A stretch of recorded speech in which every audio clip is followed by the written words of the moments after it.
Welcome to The Explainer. Today we're digging into something pretty special. We're going to look at almost a full century of American history, but we're going to do it through the eyes of just one family. It's an incredible, real-life story that covers everything from the War of 1812 all the way to the closing of the frontier. So at the heart of this story is a man named Samuel Shepherd, and this blessing, he received it when he was 61 years old. It's kind of wild because it reads like a summary of his life so far, but it also, hints at what's still to come.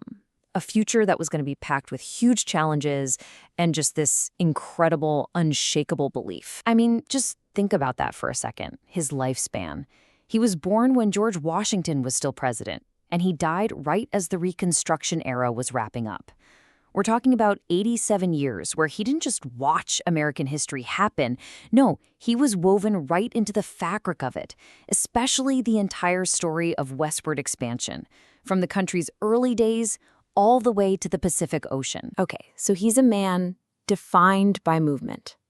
But you know what's interesting? His story of being on the move, of being part of this American story, it actually started way before he ever laid eyes on the West. It kicks off with him as a young soldier fighting to defend a brand new nation. Yeah, it's pretty fascinating when you think about it. Decades before he'd ever make those epic pioneer treks, Samuel was already part of the American story. Just a young guy from Vermont, and there he is fighting in a war that was absolutely foundational for the country. So he wasn't just a pioneer. He was a veteran of what some people call the Second War of Independence. All right, now let's jump ahead. 35 years later. That same man, he's now a father, a grandfather, in his late 50s, and he's about to embark on one of the biggest migrations in American history. He's literally leaving everything he's ever known behind him for a totally new life in the great unknown. And look, this was not some small little trip. In June 1847, the Shepherd family joins up with this massive wagon train. We're talking over 500 wagons, all snaking their way west from Winter Quarters, Nebraska. It was basically a moving city, a real testament to some incredible organization and honestly, to sheer desperation. And for about 2/3 of that whole trip, they had one constant companion, the Platte River.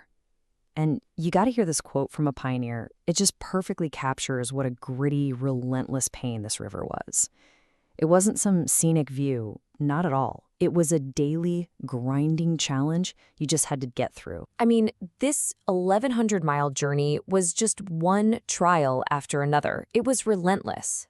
First, their horses and mules get stolen, which is just devastating when you're out on the trail. Then, they're dealing with these dangerous river crossings. And to top it all off, they hit mountain passes that were so bad, people literally remembered them as the worst piece of road on the whole trip. Right in the middle of all this, we get this unbelievable personal story from Samuel's daughter, Lydia. She's only 12 years old. Her brother had gotten hurt, so it was up to her to drive the family wagon for the last 300 miles. Can you imagine?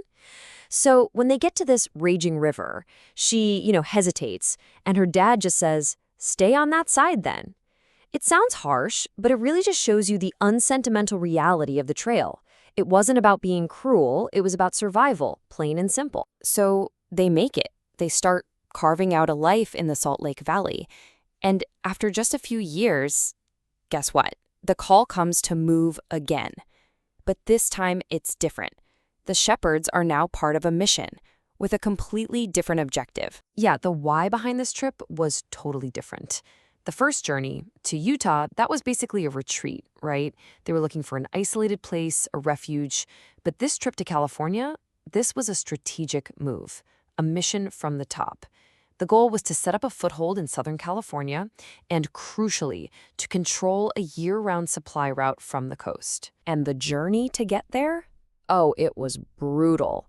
This description from one of the leaders, Parley P. Pratt, wow, it paints a really grim picture. And what's wild is how that reality contrasts with all the optimistic songs the pioneers were singing, about this amazing promised land in California, this land for me.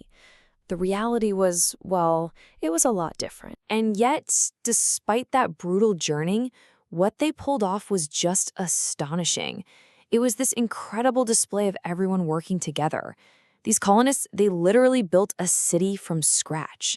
They bought a huge 35,000-acre rancho. They built a massive fort. They planted over 1,000 acres of grain, and then they built the roads and the mills they needed. They basically created a thriving, self-sufficient city out of nothing. And this is where you see this fascinating contrast. The community as a whole is building this amazing, prosperous city. But for individual families, like Samuel's son Marcus and his kids, they were enduring huge hardships. His daughter wrote about living for years inside that fort in just one room. No floor, no door, no window, just a dirt floor. Really puts it in perspective, doesn't it? But just as they were finally making it, just as their California dream was becoming a reality, building homes and farms outside the fort, something happened.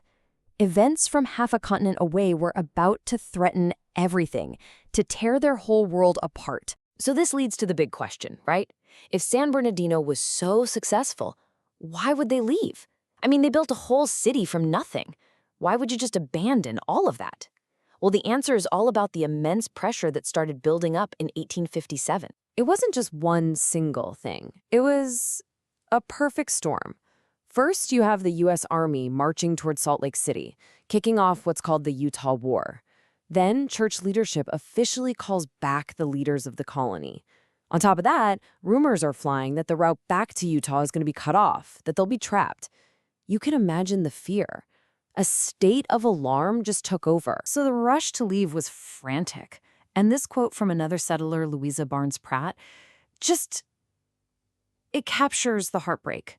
The house and lots they'd paid $1,600 for, they could only get $600. And she says that was better than what a lot of people got. They were forced to sell everything they had built, their homes, their farms, for just a fraction of what they were worth. Pennies on the dollar. So some of the family, like Samuel's son Marcus, they went back to Utah and they stayed. They put down permanent roots and became important members of their communities there. But Samuel Shepherd, the man who was always on the move, his journey still wasn't over. He actually went back to California. And this is just an incredible bookend to his life. At 81 years old, Samuel Shepherd walks into a courthouse back in San Bernardino. And what's he there for? To apply for his military pension from the War of 1812. That single act just brings his entire life full circle. It connects this old pioneer living on the Pacific coast all the way back to that young soldier in Vermont nearly 60 years before. Samuel passed away in 1877. He was 87 years old. And when you think about it, he'd outlived it all. The threats, the unbelievable hardships, the thousands of miles of travel. He really did fulfill the words of that blessing he'd gotten all those years before, leaving behind a legacy of resilience across an America that had completely changed during his lifetime. So what does one family's 87-year journey really tell us? It's more than just a timeline. It's not just about dates and places. The Shepherd story is this really powerful, really personal look at faith, at family, and at the profound, and let's be honest, often painful price you have to pay to build a new world based on what you believe in. It really makes you think about the true cost of conviction.